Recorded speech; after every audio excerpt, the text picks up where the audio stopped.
Good day, sir.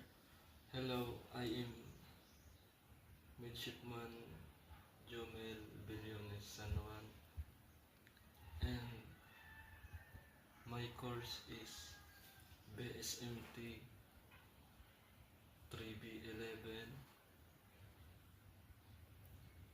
And kung bakit po pinili ko ang pagsisiman, dahil po simula nung bata po ako ay pinangarap ko na talaga maging seaman hanggang ngayon at sa darating pang panahon para matulungan ko ang aking family, sarili ko na rin at ibang tao.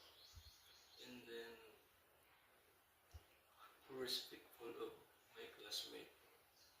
Nire-respeto ko po ang mood ng kaklase ko at sana po lahat kami makasama in the future sa pagbabarako. Love each other lang kung baga ganon.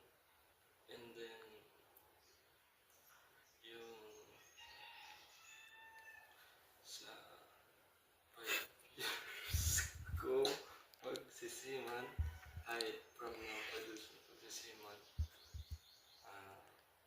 I think, sir, more than 5 years pa po ako magkakapagsiman kung makasampa na din po ako, tuloy-tuloy na po yung achievements and goals sa buhay din.